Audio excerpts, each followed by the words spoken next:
Connection requires a certain amount of internal work Yes. that neither party has to do in a compliance-based relationship. You can comply and you can order someone else to comply, and neither one of you ever grow at all. But to enter connection and to grow connection and to maintain connection, you've got to start managing your inner world. Right. You've got to recognize when you've allowed your emotions to get out of control. You've got to recognize, wounds that you have yet to take care of. You've got to recognize when you've prioritized something that's physical over something that's spiritual or emotional. Mm-hmm. If you don't do that inner work, connection can't survive. Hey, friends. Welcome to the Holy Shift Show. I'm your host, Christine Crawford, and I'm so glad you're here. This podcast is for anyone willing to be curious, dig deep, and be surprised by God. Well, we are well into season 3, which is our Draw Near, Dwell Well series, and it's all about overcoming overwhelm and learning to live healed and whole. And to do that, we're learning about soul care and spiritual formation practices that help us connect deeply with God, ourselves, and others. It has been an amazing series, and I am so excited to get to this topic and share this guest with you. But as I say at the start of every episode, if you haven't listened to the first 2 episodes, I highly recommend that you go do that. Episode 1 is kind of important. It's where I provide some context as to why I chose this theme. But that will become pretty apparent in this episode too, because I'm going to be sharing how I have learned the hard way how vital stewarding our relational health is to becoming whole. So if this is your first time listening, the short summary of that is that I have been muddling through healing from a painful marriage and an unwanted divorce. And then episode 2 is really important. It's our Theology 101 episode, and it's where I establish a scriptural foundation for soul care and spiritual formation practices, including relational health. And this episode is solely dedicated to that, because if we want to learn how to overcome overwhelm and live healed and whole, we're going to have to become wise stewards of our relational health. So how can we draw near and dwell well in this area? Well, we go deep into this topic in the course. So if you find that you're wanting more, go and check that out. But I just want to share a few of the thoughts from the course before we get to our guests. And I'll start by saying that some of you might feel that you're doing really well in this area. And if that's the case, that is awesome. I hope that you'll listen anyway, because I guarantee you that some of your friends and family are really struggling here. And I'm hoping that this can also help equip you in how to support them. And then sadly, I know from my own experiences, from the research I've done and the people that I've connected with, that many of us want and need to attend to our relational health. But maybe you're like me and you don't know where to start, because maybe like me, you were taught to shelve all your needs and live exclusively to please someone else at any cost to yourself. For women, this is the cultural undercurrent. And I know that this is even taught in a lot of Christian circles. It's painful to exist in a relationship like that, whether it's in our families, our marriages, our workplaces, or our worship spaces. And if that's you, my heart goes out to you. I know that pain all too well. I've had to draw boundaries with and even walk away from people and places I love because they were harming me. It's a heartbreaking place to be. But I've spent the last few years doing a ton of research on this and engaging in a lot of intensive trauma and grief therapy of my own. And I assure you, God doesn't want you to be less than human and less than whole. And He isn't asking you to stay in relationships that demand that of you, because that is not God's definition of love. The Bible lays out what love should and shouldn't look like. And from it, we can surmise that love doesn't bully, shame, or ridicule. It doesn't deceive, demean, degrade, devalue, dishonor, or dehumanize. It doesn't betray, belittle, abuse, or attack. It doesn't deflect, project, or neglect. It doesn't dominate or intimidate, humiliate or invalidate, stonewall or withhold, minimize or manipulate. It doesn't coerce, control, treat contemptuously, or constantly criticize. And it doesn't gaslight, objectify, or exploit. Love is patient, it's kind, it's grateful, it's honest, it's humble, it's honoring, it's hopeful, it's trustworthy, it's responsible, it's accountable, it's generous and forgiving. And most of all, it aligns with and rejoices in truth. That kind of love never fails. But without truth, there's no such thing as love. I've learned a lot about God and love lately, and I still have so much to learn. But here are a few things that I know for sure. Love doesn't ask us to live a lie. So if we can't tell the truth in our relationships, it isn't love. Love doesn't demean somebody's dignity. It recognizes that we are all made in the image of God. Love affords freedom. God designed it that way. He gave us all free will. So we all have the freedom to choose truth or lies, life or death, dignity or harm. Love takes responsibility. When we live in family or community, how we exercise that freedom, what we choose or don't, how we show up or don't, it affects the people around us. It has the power to harm or dignify. And even when we don't mean to hurt someone or they don't mean to hurt us, it doesn't mean that we aren't or they aren't responsible for having done so. God wills that our adult relationships be safe, reciprocal, and mutually dignifying. And we honor our own safety, freedom, and dignity by not remaining in relationships that don't. We are responsible for ourselves and accountable to God and others. And others are responsible for themselves and accountable to God and others. When we don't take responsibility for ourselves, that's not love, that's entitlement. And when we take responsibility for others so that they don't have to, that's not love either. That's enablement. We all get to choose how we show up in the world and whether we grow up and own up, because truth, dignity, and responsibility are choices that we can only freely make for ourselves. So we are not responsible for other people's beliefs or behavior, no matter how much they might insist that we are. And if the only way we can stay safe in a relationship is to squelch the truth, betray our dignity, and enable their entitlement, it isn't a God-honoring relationship. So whatever relationship you're thinking of right now, whether it be a romantic relationship, a friendship, a relationship at work or at church, we're going to be talking about what we do if that relational dynamic is absent of truth, dignity, and freedom and falls miserably short of God's definition of love. Well, I share a whole lot more of what I've learned, like the difference between unconditional love and unconditional access, and the difference between empathy and enablement, and the difference between forgiveness and reconciliation. I share all of that in the course, along with how I know firsthand how our relational health impacts our physical health, emotional health, and even spiritual health. I also share all the resources that helped me learn all these things. So again, go check out the course if you have any interest in going deeper. But today I'm really excited to get to share one of those resources with you on the podcast. And this isn't just a random person who happens to know a lot about relational health. This is a licensed marriage and family therapist and the founder of an organization that is completely dedicated to helping people pursue relational health and receive healing. This guest is also someone who helped me personally a great deal in the last convulsive days of my marriage by offering a lot of biblical guidance and helping me discern what love and healing really look like. And with that, I bring you Bob Hamp.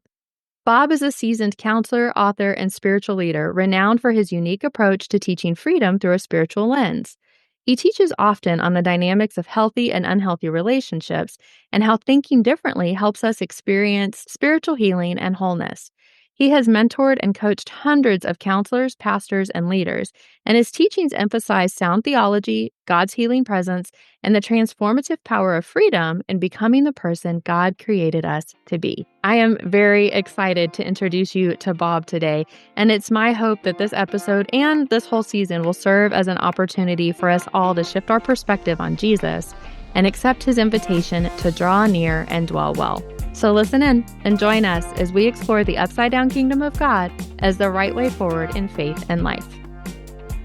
Well, Bob, I am so excited to have you here with us today. Thank you for coming on here. I just got done recording your intro and was explaining to everybody what a pivotal role you have played in my learning about health and relational health and love and what Jesus really said and what God really wants for us. So thank you for all that you have done for me and in this world.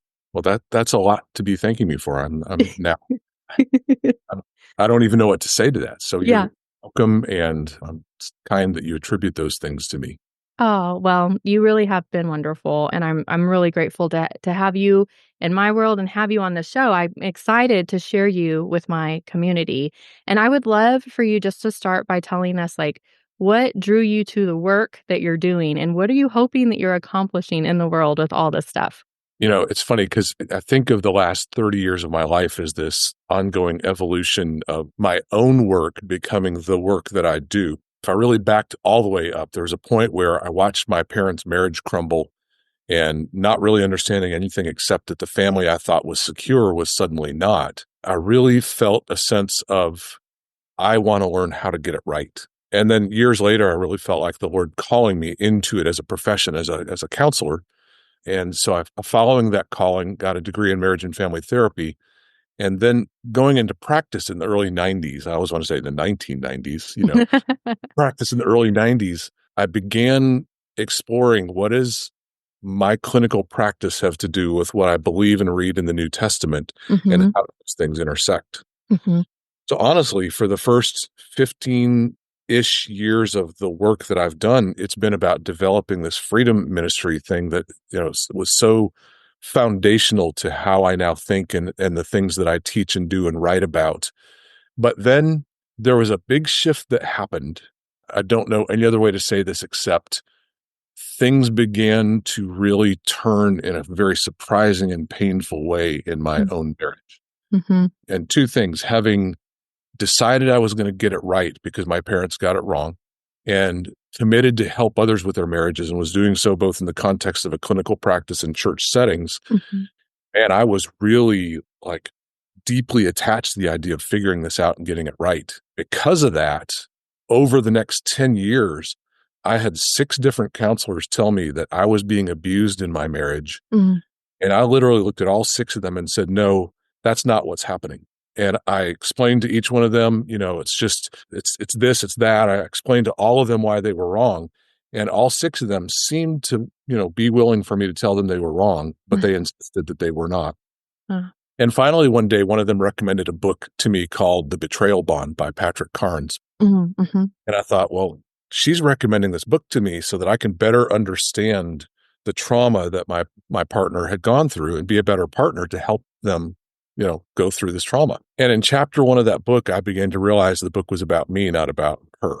Mm. And that's after 6 professional counselors telling me I was being abused. I had the immediate and terrifying realization that they were right and I was wrong. That And then had to be heartbreaking, like, to kinda wake up to that. now I know it's a paradigm shift that so many people go through. And Mhm. it's exactly that thing you're talking about. It's like all of a sudden the world you've constructed crumbles Yeah. and some other world is behind that one. And it's not the world you thought you were living in. No. And then the And grief starts. well, I wish, Ugh. because then I still wanted to figure out how to fix that. Oh, sure. Yeah, of course. Well, and Right. you're a helper, you're a fixer, right? I'm a good helper. I'm a Yeah. professional helper. I'm an anointed helper. All those, but when I finally had at least one national marriage ministry guy tell me, hey, you're not going to survive if you stay in this. By that time, I was exhausted enough. Some part of me knew he was right. I started the difficult job of getting out, which again, Mhm. a number of your listeners may know what that means. Mhm. But then I started asking the question, how could I not see? And how could I not see for so long? Yeah, sure. Especially with How a could I, background in therapy and that kinda thing. professionally trained in marriage and family therapy, not just Right. psychology, practicing marriage counseling, really pretty intuitive and, good instincts, I thought. Mhm. Mhm. But I got fooled and I started Yeah. asking the question, like, how could I not see Mhm. something this big in my living room? Mhm. Mhm. And bit by bit, I began to recognize and understand, and both hearing from God and recognizing the micro pieces of this dynamic.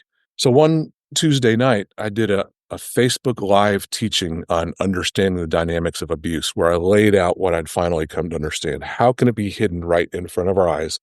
Yeah. What is the dynamic that keeps it hidden? What is the dynamic that abuse is built on? Mhm. And how can we begin to think differently about it so that it Mhm. becomes clear, evident, and solvable? I've never done a Facebook Live video that became even close to this viral. Yeah. I mean, you're famous for this video, Bob. That's how I found you was this video. And apparently it's still being passed around by Oh, yeah. counselors to their clients. And I still get comments on it to this Yeah. day, 8 It's years. linked up in my resources for the people watching this and listening to this, so Here's what I realized, Christine. From the day that I taught that video to this day, literally thousands of people 97% of them women, have reached out in one way or another to say, I finally see, Mhm. I'm finally getting safe, Mhm. I'm finally getting healthy, I'm finally getting out. Mhm. Or now that I see, can you help or who can help me? It's like I opened the door to this secret society that's not secret at all, except it's a secret even to them. Right. That Yeah. there are literally thousands of people within, in most cases, in the church culture. Yeah. Right. They are as blind as I was. Mhm. And the reasons they're blind is because it doesn't look like what we expect it to look like. Literally, emotional, psychological, and in many cases, physical abuse is hidden right in front of our eyes, whether you're the victim, and certainly then for the counselor, the pastor, and the friends who look in and go, that's not abuse. So for anybody who's hearing us use the word abuse and like, well, like spooking or feeling like, well, this doesn't apply, hang with us because it does. Because what you teach about abuse is it's true about all relational dynamics, all Yeah, levels of health, all levels of dysfunction. And I think also a lot of people might see as they have a better understanding of this dynamic, they might see that it might be a little worse, a little more unhealthy than they thought. So, could you go ahead and share that part? Explain the dynamics of abuse for us, please. 100%. I often recommend that video for the couples that I still see here in my office, even when I don't think abuse is what's happening, because there's some specific building blocks of relationship that if there's some struggle, if people are struggling in some way, Yeah. often the fundamental elements that I teach about still matter in learning how to reconstruct the marriage. So probably one of the things we should do sometime during our conversation is talk about when does it cross the line and become abuse. But Yeah. even in the teaching, I talk about abusers, addicts, and serial adulterers. Mhm. And like I said, even today, I still recommend to my clients that teaching if there's some tension in this particular area. Yeah. So before I unfold the magic dynamic, let me just say it this way. Okay. First and foremost, the foundation of mental, emotional, and relational health and spiritual health is the move from dependence to independence. Mhm. Or another way to say that is each person becoming responsible for their own soul. Right. Not just me paying my bills and making sure I, can cook my food and do my laundry, Right. but managing my inside world. So that move from dependence to independence, every branch of counseling has at least some way of understanding. If people are still in a state of dependence, they have yet to develop the emotional, mental, spiritual, and relational health that they're designed for. So that one shift of all the things that we need to develop in our human development is the key to emotional, relational, spiritual health. Yes. Because without that, if you have somebody who hasn't learned to develop all the way, and so they're not taking responsibility for themselves, that can create some entitlement. And then if you've got somebody who thinks they're supposed to be taking responsibility for everyone else, and Okay. they think that's love, that's enablement. Yeah, And a lot of us have fallen, on one side or the other of that. And it has to do with what you're saying. Like we just never developed a full sense of who we are and what we're responsible for and not responsible for in the world. Does that align with what you're saying? 100%. Okay. So if individually the key to emotional health is moving towards the sense of self-responsibility, Mm-hmm. relationally the key to health is mutuality. Yes. In a given marriage or romantic relationship, but even in any healthy relationship, there's a sense that both of us have the same amount of authority, both of us have the same amount of responsibility, both of Mm-hmm. us have the same amount of power. And even when there is a hierarchical relationship, a Mm-hmm. healthy one says each person is responsible for their own self. So Right. there's a sense of mutuality. That doesn't excuse either one from responsibility. Right. So if the most important individual dynamic is responsibility, the most important relational dynamic is mutuality. Mm-hmm. Here's the key dynamic that you asked about 7 minutes ago. Go for it. In a single statement, I define abuse as the misassignment of responsibility. And people hear that and go, well, that doesn't sound, you know, dire and wicked. It just sounds like blame. Right. there's a slight difference when we talk about the misassignment of responsibility. Blame is like, that fell off the counter and it's your fault. Mm-hmm. The misassignment of responsibility is when I take the things that I'm actually responsible for and I assign them to you, and especially when I assign them to you now, tomorrow, and over time. And probably one of the key distinctives between it just becoming problematic versus crossing the line into abuse is both chronicity and the one-sidedness of it. In other words, Yeah. is it a single event of misassigning responsibility, or is it a chronic misassignment of responsibility?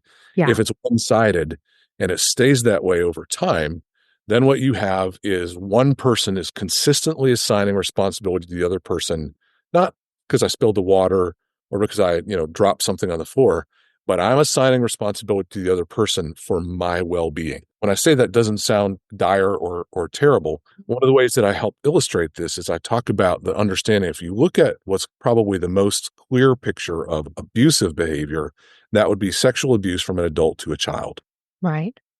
So think about it this way. The first thing that happens is that adult assigns responsibility to that child for their drives. Right. Right. Notice I don't say needs, Right. because that's not actually true. Right. They assign responsibility to a child for their drives, and that child becomes responsible to take care of their drives.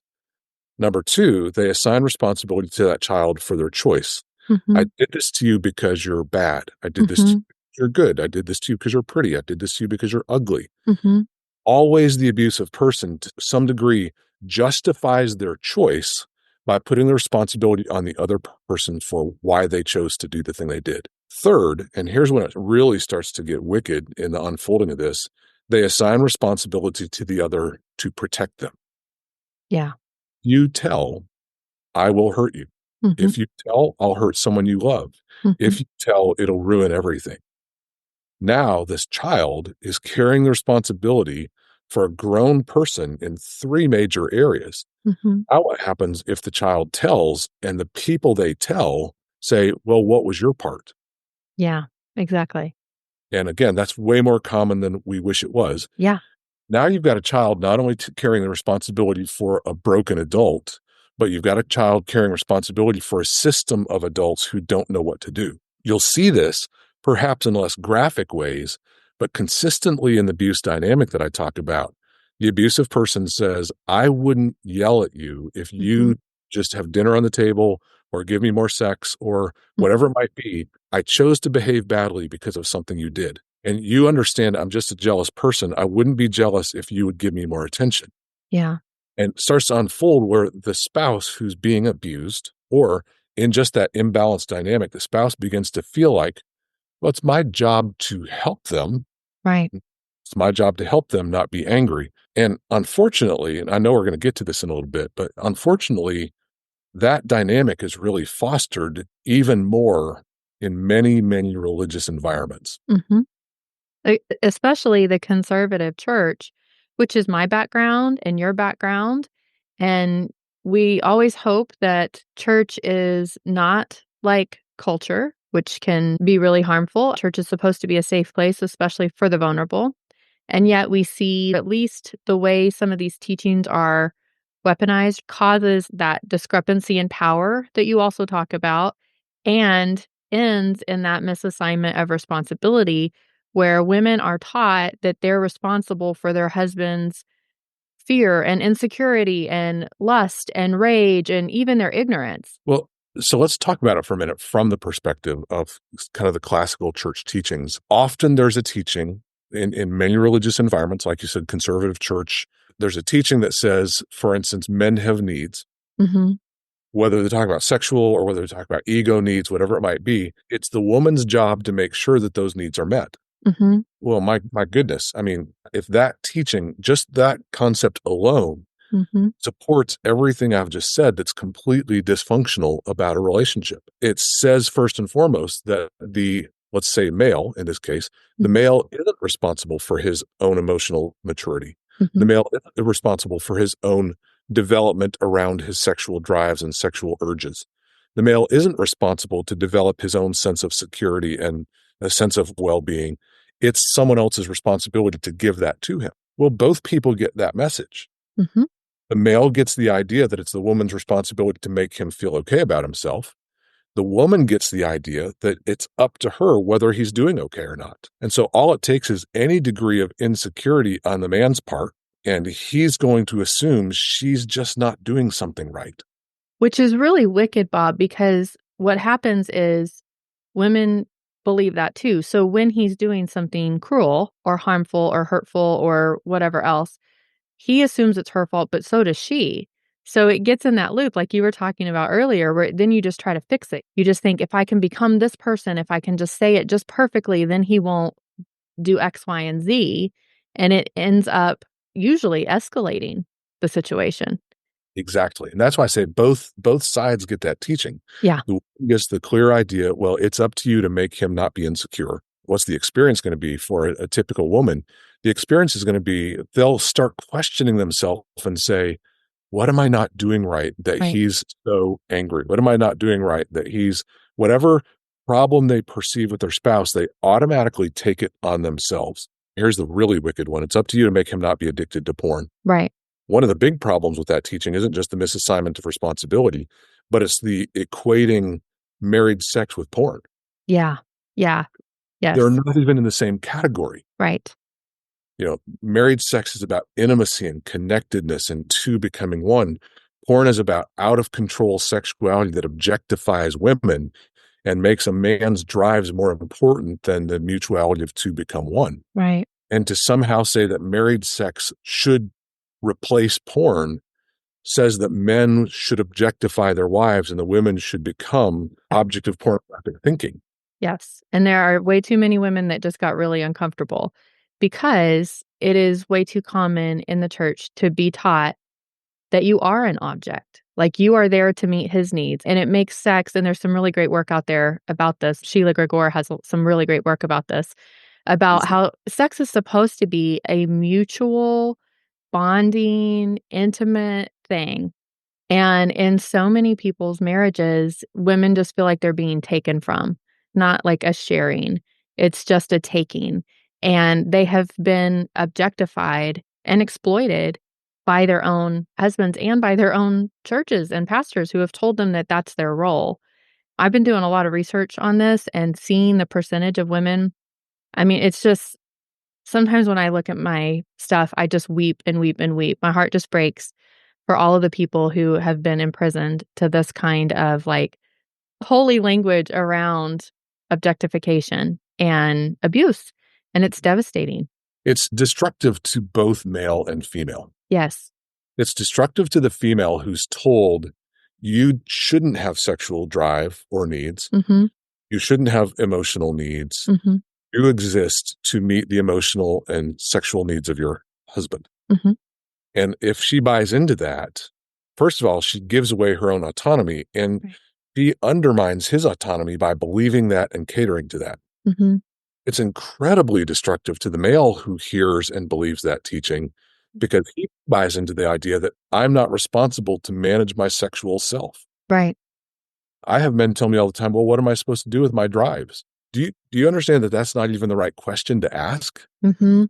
The question is, how can I protect my wife? The question is, can you teach me how to give life to others instead of take all the time? Can you teach me about intimacy and connection instead of buying into the idea that physical relief is the goal? And there's so many things bad for men about that teaching. And it's incredible how destructive it is because if in a woman's mind it takes away the man's autonomy, it absolutely takes autonomy away from a man.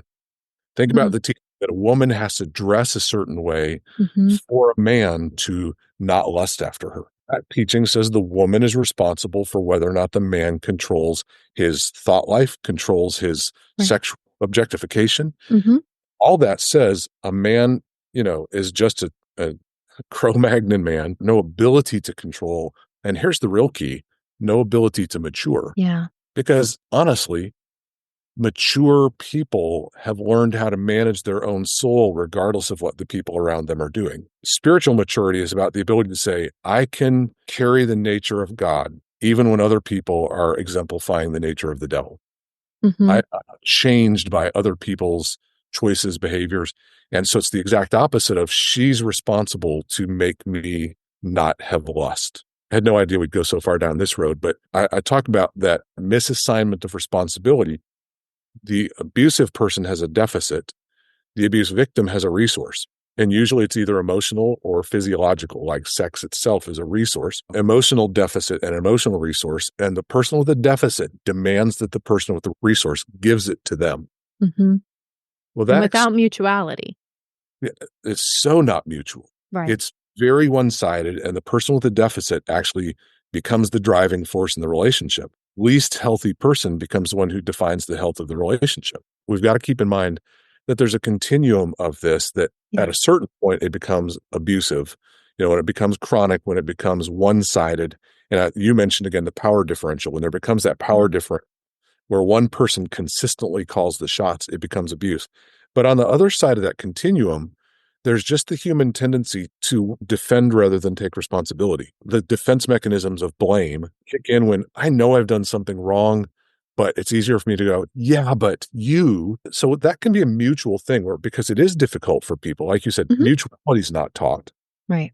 And if mutuality is not taught, a lot of times people aren't taught how to resolve their differences without first reacting from their natural defensive posture. So much of the time, the natural defense is, yeah, I know I did this, but you did that. That blame shifting that can happen, like even if it's not sex, even if it's just a regular argument, then the man or the abuser, because it does happen in the other direction, as you know, but he doesn't have to take responsibility for his part because he only did X because she did Y. And therefore, he doesn't have to apologize. He doesn't have to take responsibility for himself. It's all her fault, usually just for being human or for having a need. Like, because so often mutuality isn't taught in a lot of spaces or even just in the world, women a lot of times will get blamed and shamed for having an expectation or a need to be treated with dignity. And they get told, like, you just want too much, you're just asking too much, or you're overreacting, because I'm being cruel to you and you don't have the right to get mad about that. I mean, this trickles all the way down, Bob, all the way down. And people have to learn the capacity to be able to go, and this is a conversation that's become increasingly common in my marriage. And it is, so I've remarried, and I've been married almost 8 years now. And we've learned this strategy to come to each other and say, look, I'm struggling with something. I'm not sure how much of it's me and how much of it's you, but can we talk together to figure out what part is yours and what part is mine? That introduction helps both not feel defensive, and it sets up a conversation where we're partners against a problem instead of me and the problem are going to take on her, or her and her problem are going to take on me. When we approach each other with that approach of, I'm having a struggle, can we talk about what part of that's yours and what part of it's mine? Neither one of us is assigning responsibility. We're requesting partnership, even in the problem-solving process. In the early parts of our marriage, where we were still hadn't learned that well, there's a couple different times where either one of us could come to the other and say, you've really hurt me. But the reality is I came into the marriage with hurts from both my first marriage and from my life as a whole, as did she. Right. Sometimes when we feel hurt, we don't realize that it's a bruise I had that just got touched. Right. And the touching of the bruise doesn't mean that the person doing the touching hurt it. The bruise already hurt. And that's why it's important to go through the healing work and take responsibility. You're not taking responsibility for other people having hurt you. You're taking responsibility for choosing to heal from that so that you don't then turn around and project that hurt at someone else. Because this is how generational trauma happens. This is how it just keeps going. This is how the pattern is perpetuated. And at some point, we have got to choose to not victimize other people because we've been victimized. It's really a very empowering thing to know, like, I can heal from this thing that has happened, and I can make sure that nobody around me ever has to feel like that. And therein lies the responsibility dynamic. Yeah. Take responsibility for my choices and behavior, my healing journey, and my approach to you, then I can not wound the next person, the next generation, the next conversation. Yeah. And I also don't pass that responsibility to them, because when I come to them and say, you've done this terrible thing and I'm angry, you're responsible for my anger. Right. Now, if they search and discover there's some things that they are responsible for, they're not responsible for my anger. but they're responsible for whatever behavior and choices they may have made. Right. I'm responsible for my anger and what I choose to do with it. Right. That's how, like you just said, that's how we stop those things from being passed on, even in the present, much less in the generations that follow. Hey friends, so sorry to interrupt this amazing conversation, and I do hope you're enjoying it, but I just wanted to remind you of some fun new resources and opportunities that we have for you at The Holy Shift. You can find them under the new resources tab on the website. Now you'll notice several drop-down options there, including a Draw Near Dwell Well page where you can access a free workbook that you can download for the series. I've put some scripture, quotes, and art in there that might be helpful, as well as some journal prompts and Holy Shift type questions to explore. It's a totally free resource, as well as a rather robust resource list that I've made where you can learn more about each of these topics and practices that we're going to be exploring here on the show. And then I have an entire Draw Near Dwell Well online course available to you. This is a pre-recorded class that you can access instantly with a link and a password so that you can work through all this material in a slower, more convenient, and applicable way. I also get a lot more personal there, but I will tell you, it's a lot less like a course and more like a conversation. You're literally going to get me in my garden, on my porch, and in my studio, just sharing the raw and real of what I've been learning. I do have some snazzy slides, an enhanced workbook, and some fun new bonuses in that course as well. And I'm now offering what I'm calling shift sessions, which are just opportunities for us to chat one-on-one and determine if, how, and when you can begin to make a holy shift in your own life. So if you want to go deeper in your faith, but you're not sure where or how to start, or if you need some help muddling through a question you have or a challenging truth you've learned, you'll receive personal encouragement and practical guidance, and I'll help you clarify any mistheologies and misunderstandings of God's heart and will for you. And then if you really want to go deep, consider doing some one-on-one spiritual mentoring with me. I'd be honored to walk with you in your spiritual journey and encourage you as you learn how to live healed and whole. And if you want to help others draw near and dwell well, would you consider contributing to The Holy Shift? It helps support this work and enables me to continue to encourage others through this ministry. I operate as a nonprofit in partnership with the Women's Nonprofit Alliance, so all donations are tax deductible, and you can do this under the Contribute tab on the website. Again, all of that is available at theholyshift.org or via the links in the show notes. Okay, now back to our conversation. On this podcast and in this ministry, we talk a lot about ways we're misunderstanding God. I would love to hear your thoughts on ways that we might be misunderstanding what love looks like for God and what His will is for our relationships. Do we have another hour? I know. Well, I want you back on the show so many times because there's so many things we can talk about. First, let's talk about, I think, the way that we misunderstand God is that we tend to think from our experience upward instead of learn to look from His paradigm at our experience. Mm-hmm. So we're getting it upside down? Right. Yeah. So we need to make a holy shift, right? We do, indeed. We think in terms of, I'm having this issue and we're having this issue together. What would God say about it? Mm-hmm. Instead of what's God's design for relationship as a whole, and especially for marital relationships. Right. And I think when we start with His design, it gives us a much easier way to look and go, okay, this is what we're after. Yeah. See, we're not really after me making sure that my needs are always met. We're after, and here's how I think about it. God is a one become two, become one creator, right? As the one God who didn't have us in the picture, He breathed His breath into the dirt taken from the garden. And the one God, He didn't become two gods, but He became one who sent His breath out into another.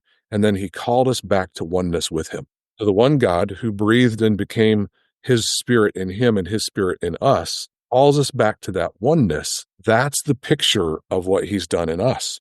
Yes. So He takes the one man, Adam, calls Eve out of his side and says, now you guys do what we do.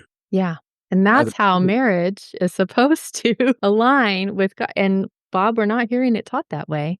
No, we hear all kinds of things about, again, we think from the human perspective, we hear those fault that they ate from the fruit of the tree. Yeah. Doesn't that sound like transfer of responsibility? You start to think of it that way, and you understand that oneness is the goal. Yeah. not subservience, not, somebody's satisfaction or happiness. Yeah. Oneness, by the way, produces great happiness. Yeah. Yeah. It produces great, healthy spirituality. And oneness, What? not losing yourself. You're still yourself. Everybody is still their self, but Right. they become one as their full selves, correct? Paul says it this way: it's a great mystery that two become one. Yeah. Yeah. So if one half and one half become one, that's math. Mhm. But it's a mystery when two whole people become one, because exactly what you said, they're not giving up a part of themselves to become one. They're choosing to join somebody else. And here's, the flip side of what you just said, nor are they asking the other person to become less. Yes. So it becoming one never looks like one swallowing the other whole. So if becoming one with a spouse means that you have to become small or invisible or a non-person, That's not that's to become. not love. Both should be, and here's the difficulty. It's insecurity that leads in a relationship for one person to ask the other person to become less. Yeah. If two are becoming one, each will celebrate everything possible about the other. Mhm. Each will encourage the other to become all that they're created to be. Mhm. And each will give everything they can to support the other person becoming that. It's insecurity that says, hey, I feel less when you do that. Listen to the assignment of responsibility. Mhm. You feeling less isn't my responsibility. Mhm. Feeling less is something you brought into this. And if you're going to ask me to become less so that you feel like more, that's not a me responsibility. And here's the really tricky part, Okay. Christine. It's impossible. Okay, explain that. If I feel less and I want you to become less so that I feel more, that Mhm. doesn't actually work, No, it doesn't. because you can't give me what I don't carry. Right. In the same way, I can't do push-ups and you get bigger biceps, Yes. right? Right. The work I do gives me my sense of self. Yeah. The work I do and my connection to my creator gives me my sense of security. You can't give me something that is mine to take care of. Right. Yes, exactly. An insecure person will stand on your shoulders and say, if you get to be less, I'll be more. And Mhm. then they're frustrated because it doesn't really work. So Mhm. they demand more and they demand more and they demand more. Yeah. Again, you see this not just in a marriage, but you see this in religious cultures where an insecure leader will stand on the shoulders where they domineer the people that they lead and say the same thing. You've got to make me feel secure. Any level of leadership in any organization, not just in the church. Insecure people try to feel more secure by asking the other person to give them something that they're actually responsible to cultivate. So they weaponize the power differential and misassign the responsibility. Exactly. Go back to the unity piece because I think you're right. That is a major way that we're getting what God wants for our relationships upside down, especially for women and especially in marriage. I call this model that's often taught in church is this marriage and motherhood as martyrdom model, where she's basically supposed to cease to have any needs or expectations because her entire existence and value before God and in the family is a role, the role of a wife, the role of a mother.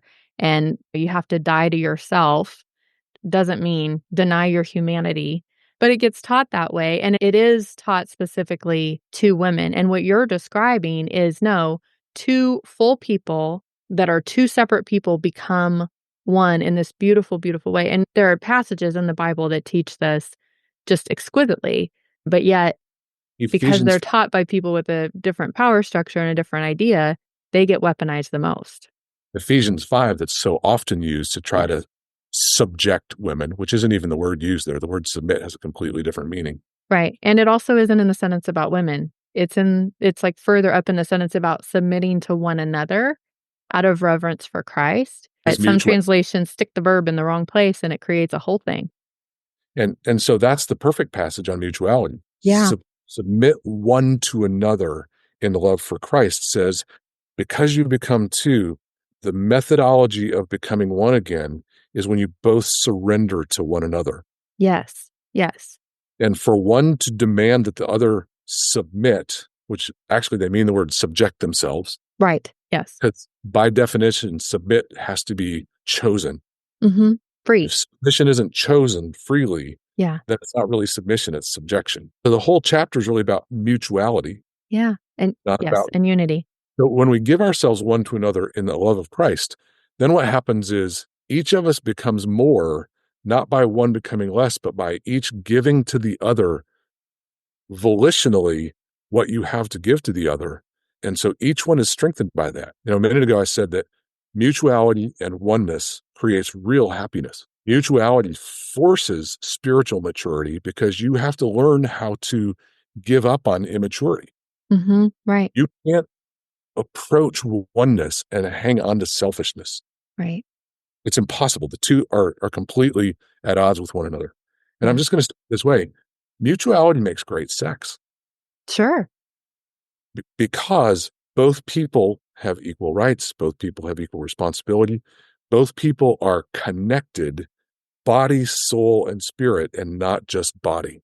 Yeah. And in that kind of full person connection, there's a much richer experience of what the two become one was designed to be, because it's not just we're business partners and it's not just we're sex partners. Mm-hmm. It's my body, your mind, my mind, your soul, your Mm-hmm. spirit, my spirit are made one.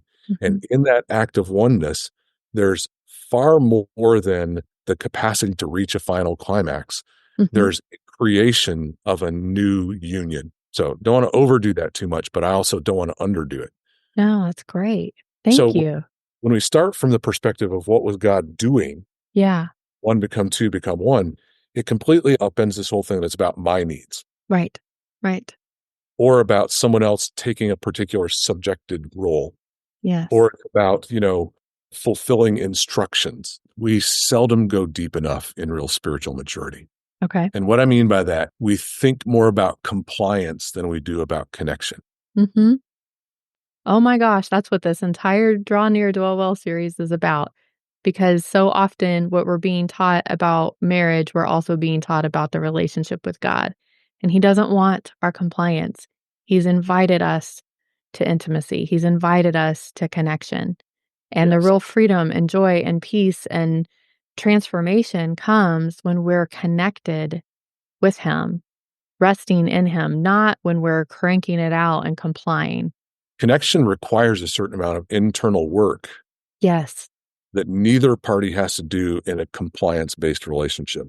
You can comply and you can order someone else to comply, and neither one of you ever grow at all. Yeah. But to enter connection and to grow connection and to maintain connection, you've got to start managing your inner world. Right. You've got to recognize when you've allowed your emotions to get out of control. You've got to recognize, wounds that you have yet to take care of. You've got to recognize when you've prioritized something that's physical over something that's spiritual or emotional. Mm-hmm. If you don't do that inner work, connection can't survive. And so when I say we don't go deep enough, I think too many people think, first of all, religious function. Mm-hmm. We're supposed to comply with expectations of a king who's the king of the kingdom. If we Mm-hmm. comply, we're being good believers. Right. To which a God who says the kingdom of heaven is like a king who threw a wedding feast for his son Mm-hmm. would say, really, you just want to follow orders? I want to love you. Right. And I want you to understand what it means to be loved. And I want to enter into a connection where you discover you and you discover me in a whole new way. Mm. People go, no, I just want to comply. Yeah. So Well, it's then, a lot easier to check boxes, you know? yeah, It can be. and so much richer to move deeper. Yes. That's what I'm discovering. I'll Uh, say it this way, Christine. ok I think people are searching for by checking boxes, they will find by learning to connect. I completely agree. That's what I'm hoping this series in 14 different ways. Like, I just keep coming at it from, like, a different, "What if I say it like this? What if I say it like this? What if I say it what if I position it like this?" And it's not because 'cause I'm wagging my finger at people, it's because I'm just now figuring this out, and I've been following the Lord a really long time, and I'm finding when I come at it from this angle, this is still true. When I come at it from this angle, I find that everything He ever promised is real. When I come at it from this angle, I find out Jesus is kind. And so I want other people to experience what I'm starting to experience, which is so much joy and freedom in connection with Christ, in being with Him, not doing for or knowing about. Yeah. It's the thing we promise people, and then Mhm. we try to deliver it through compliance. Yeah. We promise that there's freedom. We Right. promise that there's healing. We Right. tell people that there's wholeness in Christ, but then we hand them a package that's all about compliance, and then people wonder why they don't have freedom and healing. Yeah. Yeah, and why people are walking away from the church and thinking they don't have an interest in faith. Or nowadays too, less and less women are getting married. Women are leaving the church in droves. It's never been like that before, Bob. We've always been like the higher stat, and it's changing. That's changing. And also less and less women are getting married. And I think it's partly a very sad situation and also partly hope lending because some of the reasons that some of the women are choosing not to go to church right now, or some at least some churches, are not to get married right now, or at least to some types of men, is because they have realized there's something more than this compliance thing. There's something more than being used. They're choosing to believe in something more. And I'm glad they are because God answers that question. And a good marriage can answer that question. Good friendships can answer that question. For those who don't want to get married or have already lost a spouse or whatever, that's the other bone I'd love to pick with the church is that we've positioned marriage as like the ideal, and it's the answer to all the loneliness and all the sadness in the world and all of society's woes. And that's not true at all. It's really about dignity and unity. And that gets practiced in every setting, in our church setting, in our workplaces, as much as it can, in our friendships. Like if we operated that way in the other spheres, even if marriage isn't in our cards for some reason, that's still as life giving. And it's still a reflection of the thing that God wanted for us and from us to begin with. Yeah, I hadn't thought about this before, but that's another misassignment of responsibility. Okay. When the church assigns to marriage the responsibility to fix our life, it's not marriage's job. My job in relation to my creator. So I hadn't thought of that till you just said the Yeah. kind of pressure that we put on marriage to be the thing that fixes everything. Marriage and family has become an idol in the church. And marriage and family are they're beautiful things, they're sacred, they're beautiful callings. We have elevated it to the point of idolatry in a lot of Christian subcultures. And it's really problematic for a woman who or a man who hasn't found a healthy partner, who has lost their partner, who has been betrayed or abandoned by their partner, who's had to walk away from a partner that was harming them. It's a real problem for a lot of the people that I know and my experiences now too, that there doesn't seem to be a place or a value on women unless they are fulfilling certain roles. And God doesn't teach that either. No. In one become two, become one, it's necessary for both people to hang on to their wholeness. Yes. It's necessary for both people to honor the other person's wholeness and embrace the other person's wholeness. It's the crucial part of the formula. Yeah. Yeah. Oh, that's so good. Let me ask you, why do you think that so many women, especially, are struggling with stewarding their relational health? I'll say it this way, and I'm going to answer it in terms of the abuse teaching that I do. Again, not Okay. trying to say that every relationship is abusive, but in that misassignment of responsibility, usually the person who's giving away responsibility doesn't suffer. Mhm. Keep in mind, I've been doing marriage counseling for 30 years, not just the work I've done in the church, but in a clinical setting, I've been doing marriage counseling. By the time people make their way into counseling, there's always a more satisfied partner and a less satisfied partner. And the less satisfied partner is always the one that seeks out counseling. Significant percentage of the time, it's the woman who's the less satisfied because in most people's cases, the man doesn't ask for much depth and the woman is asking for more depth. She's unhappy and he's okay and doesn't know how unhappy she is or doesn't care. Mm. And both things can be true. And so what happens is in that assignment of responsibility, they're saying, I want you to make me okay. And, the person who's carrying the responsibility, it's like every day they're putting an extra 5 pounds on. Yeah. And And the then other, they go to counseling and the pastor's like, "Well, you," to the woman, "you do this differently, and the man do this differently." And he just took some of the weight off of the man's shoulders and put it on her shoulders again. Now it's a double thing. what ends up Um, happening is that the woman ends up adding an extra 5 pounds every day. Nobody can do that. right. Because It like you doesn't said, matter. then you get sick. Now, at some point, your body gives in, your Yeah, soul gives in. At some point, you can't carry any more pounds and you yeah, begin to crumble under the weight. And so at some point, the person who's been assigned responsibility And if in the church culture, it's often the woman who's assigned responsibility, then she at some point goes, I can't do this anymore. She's literally saying, I can't do this anymore. And for the person who's been assigning the responsibility, they hear you won't do it anymore because they're not carrying all the weight. Right. So they don't know what that feels like. And the woman, in many cases, the person carrying that weight says, I literally cannot get up off the ground today. Mm-hmm. Yep. Then they start taking the heat from everyone who says, why are you such a rebellious partner? All you need to do is serve more, give more sex, Mm-hmm. whatever the assignment is. Pray harder, submit better. Yep. Yeah. And I think we've reached the tipping point.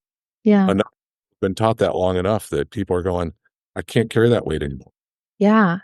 Well, and so that's kind of like the end result. And I feel like the beginning part, at least for me and for a lot of the women I talked to, one of the reasons why we weren't stewarding our relational health very well is because we didn't think we had permission to. Like, we really did buy into this whole idea of like, we are supposed to pour out all of us for everyone else or someone else and not God. If for some reason doing that day after day and never getting anything back or being treated harshly anyway, or whatever the situation is, if we're unhappy with that, that says something about our character and our faith, that there's a deficiency in us somehow, which just perpetuates that whole pattern, that whole dynamic. And so when we understand, all of us, men and women, that because we're made in the image of God, we are to steward all parts of us, our heart, soul, mind, and strength, because that's what we're supposed to be loving God with. So we're supposed to steward those things. And part of stewarding those things is investing in relational health, guarding our relational health. So I think as women, especially, we need to understand we don't just have permission to do that. We've been commanded to do that. And the more gentle side is we've been invited to do that. And Jesus has shown us what that looks like and has promised to be with us and help us as we learn how to do that. This seems like a good place to kind of insert something. Okay. One become two, become one. Okay. See the pattern again and again, not just with God creating humans and then Adam becoming two. Mm-hmm. You see the pattern of in the garden, the heavens and the earth were one. See them separated at the fall, and you see in the book of Revelation that the new heavens and new earth come, and again, they're one. Yeah. You start to look at that model, you see that throughout Old and New Testament, God's pattern is one, become two, become one. So if you think for a second, there's one particular instance of that that tells us something very, I think, very telling about God's reasoning for doing that. Okay. And that is the Red Sea. Okay. Right? Red Sea was one body of water Mm-hmm. that in a particular moment in history became two, and moments later became one again. Mm-hmm. So think about it this way. There's a reason why it became two and became one Mm-hmm. that I think tells us something about the importance of the one become two, become one in the male-female relationship. Okay. And the human-God relationship. When it's one and it becomes two, then God gives freedom, right? Mm-hmm. Red Sea split open. Mm-hmm. The Israelites who were trapped are Right. set free. Adam and Eve, one is made two. Both are free to make their own choices. Right. And they must choose to come back together as one. Yes. Just like man's got to choose to become one with God. It's the Yeah. willful choices to become one. In the Red Sea, you see, when it becomes two, the Israelites are set free. But what happens when the two become one? When the two become one, Israel's enemy is completely destroyed. Mm-hmm. Mm-hmm. I have never heard this parallel, and I'm picking up what you're putting down, Bob. So the enemy and evil is destroyed when two become one again. It's one thing for us free to make our own choices because the one's been made two. Yeah. But you want to once and for all defeat the enemy, two become one, and Pharaoh's armies are drowned in our wake. Yes. And Yes. the idea, of course, metaphorically is exactly the way you said it. The enemies that we face, the power of a man and a woman becoming one is far more than just we have a happy marriage. Right. It's the restoration of God's original intent, Yeah. but it's also when we choose to limit our freedom for the two of us to become one, then the enemy has no more power to come at us. So well said. So well said. I love that. I have to give my wife some credit for that. Yeah? Well, She- tell Polly thank you. She's the one who talked about the Red Sea. Okay. And I was like, because she talked about the Red Sea as an example, the one become two, become one. And then I was like, so what happened when the Red Sea was split and came Yeah. back? So the two of us kind of co-created that metaphor. Oh, it's like two of you became one idea. Isn't that beautiful? Well, thank you for that. Like I said, I've never heard that before, and I love visuals like that. That's something I can kind of picture in my head. So, thank you for that really great picture. I think it does perfectly represent what you've been saying. I guess for our last question, and I say last question for today because I'd love to have you on a million more times to pick apart all the things.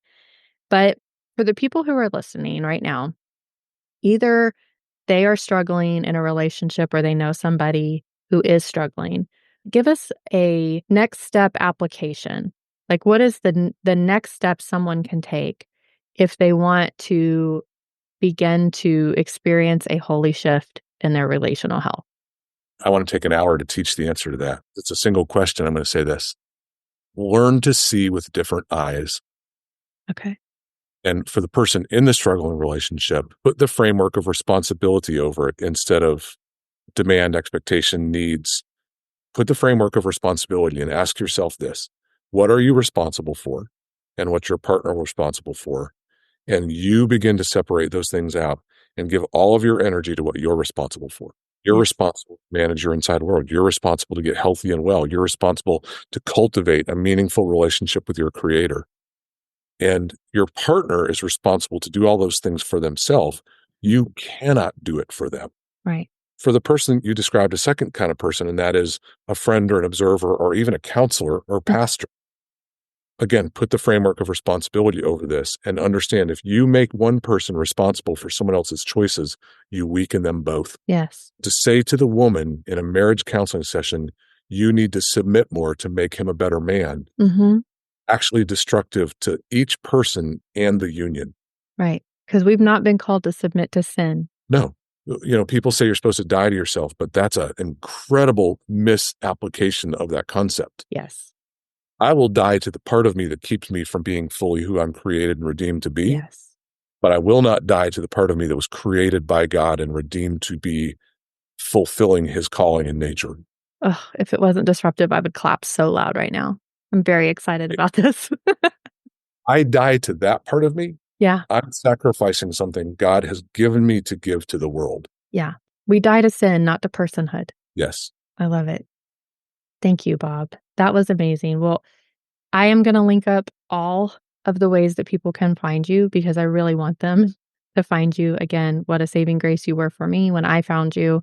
And I hope to have you back. I really do appreciate all you taught us today. And I look forward to chatting with you again.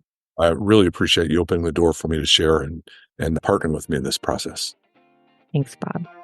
Well, wow. Thank you for joining us today. That was incredible. I hope that you enjoyed that conversation as much as I did. Bob is amazing. I am a member of his Think Differently community, and I've taken a ton of his courses and classes, and it has helped me discern and heal from destructive relationships. I hope that you'll check that out. And if you want to know more about Bob or dig deeper into some of the things we talked about today, make sure and check out the show notes. Because as always, we've got highlights and links up there. So just head over to the website at theholyshift.org to see those. And I just want to share a few last thoughts with you before we end today.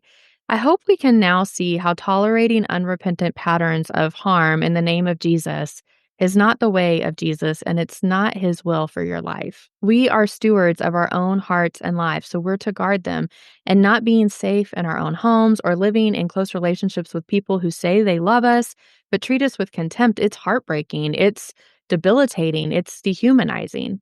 And it's also crazy making, which is why we're going to talk about emotional health in the next episode. But as we end this episode, there are two truths that I want to leave you with. The first is you are not powerless. There are programs, resources, books, counselors, mentors, communities that can help you take the steps that you need to take so you can learn how to stay, leave, or get well. It's the whole reason I put together the free workbook for you and put together the resource list for you. So make sure and go check that out. And again, if you want to go deeper, check out the online course or some spiritual mentoring. And the second thing I want to remind you of is you are not alone or invisible. God sees you. He is for you. He is with you. He is close to the brokenhearted. And if you're hurting, he weeps with you and for you. He's also within you. He has promised his spirit, and that spirit is a spirit of comfort and guidance. So even if you feel forsaken by everyone else, including yourself, he will never leave you or forsake you. I promise he will guide you. Now, if that sounds a little unbelievable to you, it might mean that you need to untangle some mistheology. And again, episode 2 would be a really good resource for that because so many of us have misunderstood God's heart for us and for our relationships. And like I've mentioned in other episodes, I think I've believed that God is good for a really long time now, but I'm only just now believing that he's kind, that he's gentle, that he's tender, that he's merciful. And I promise you that if you ask him to guide and comfort and help you with your relational health, he will show up. So please steward your heart, soul, mind, and strength by stewarding your relational health. Draw near to and dwell well with God and let him guide you toward healing and wholeness. And would you do me and a friend a favor and forward this to someone that you know could benefit from hearing all of this truth? You can also subscribe and leave a review that helps other people find us. And of course, we love that. I hope this podcast will continue to help us all shift our perspective on Jesus and learn to live healed and whole by drawing near and dwelling well. Thanks again for joining me as I explore the upside down kingdom of God as the right way forward in faith and life.